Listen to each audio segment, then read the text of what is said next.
Hi everyone, this is the last video for this unit on using cups and water to create instruments, a set of sounds called a scale, and then to write your own music.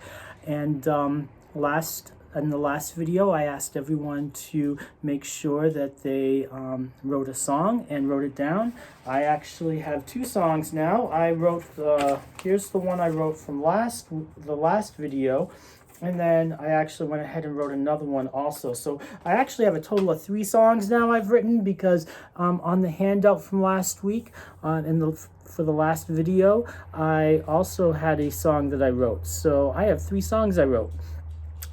Anyways, so the objective for today is using glass cups and water, you will practice and perform your song. There are handouts that you can use if you want. You don't have to use them. You can use the handouts by themselves. You can use the video by itself, or you can use both of those things together.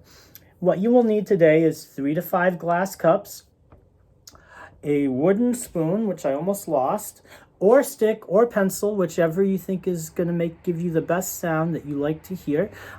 Do not use metal spoons, forks, or knives, please, because they will break the cups, or they could break the cups, and they could also, the knives or the forks even, could hurt someone, and we don't want to have that happen. Also, whatever materials that you borrow, please check with your parents first to make sure that it's okay to use their glass cups, that it's okay where you're working to have water. Just check with your parents so that way everything is okay. You will also need a table or waterproof surface. I use a dish towel on some tray tables because I don't have a waterproof surface in my house right now. I would do it outside because it's really nice outside, but there are a lot of cars and trucks that go by my house, so I decided to do it inside to keep the noise level down. So what you're going to need to do is take your cup measurements and make sure that all of your cups have the right amount of water in them from where you had them last time. I have 1 cup I haven't filled yet, so I've already put my water in my measuring cup, measured my water, and I'm just going to carefully pour it into my cup.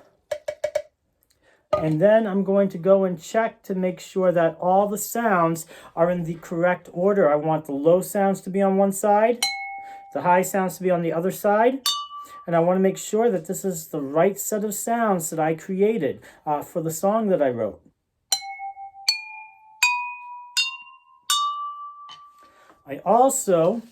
I didn't have a printer, so I couldn't print out the actual sheet, but I wrote the numbers down on paper for you, or for me. 1, 2, 3, 4, 5. 5 I put on the sound with the highest sound. 1 I put with the lowest sound. And then I made sure that all of the sounds in between are going from low to high.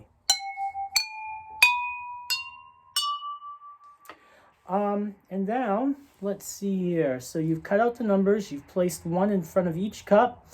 So I want you to take the song that you wrote last week, and I just want you to practice it, make it sound as good as you can. So I'll do the song that I wrote last week, and if you make a mistake, that's okay. That's why we're practicing. It's not going to be perfect. And if you remember in last week's video, I did make a mistake.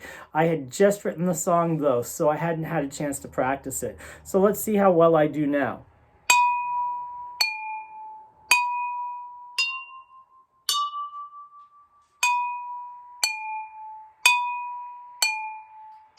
I did pretty good. There was 1 note that I wasn't happy with, but that was okay. I'll just practice it a couple more times and make sure that it sounds really, really great. So I'm going to try it 1 more time.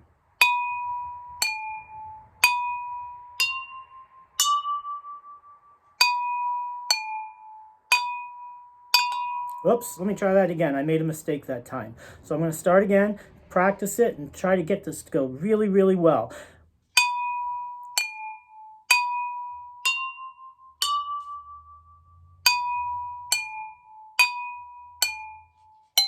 And that one sounded really good.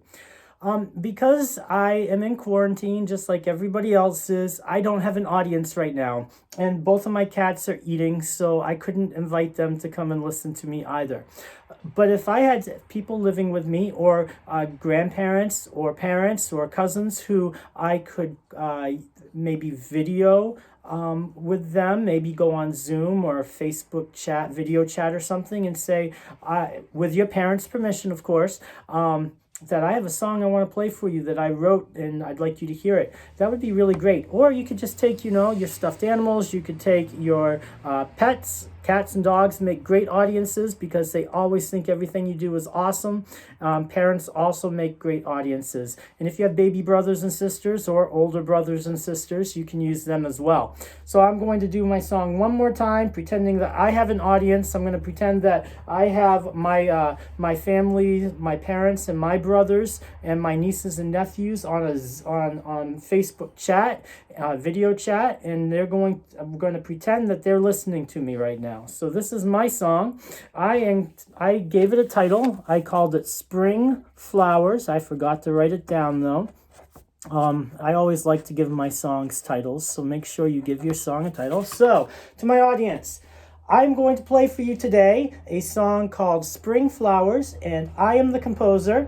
The composer is somebody who writes the music, and thank you very much for coming and listening to my song. Spring Flowers.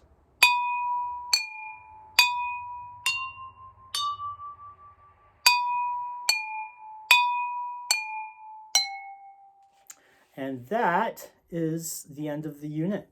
At the very end, I had, on the handout anyways, I have two questions. One was time to think. And the time to think one was where I asked you to go and perform your song for somebody. But the next one is, number 6, was wicked hard, wicked fun, and wicked optional. So, this is what I wrote for wicked fun, wicked hard, and wicked optional. Can you figure out how to play a song you already know, like Twinkle Twinkle Little Star or Mary Had a Little Lamb, using your water glasses? I'm going to do that right now. I think I will do Mary Had a Little Lamb. Let me see. I want to...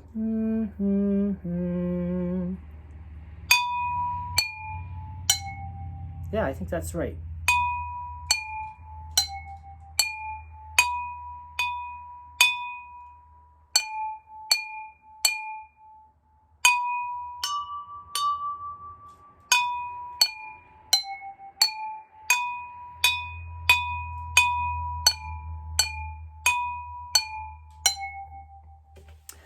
And thank you so much for watching all of these videos and learning how to create an instrument using cups and water, creating scales using cups and water, and writing songs using cups and water.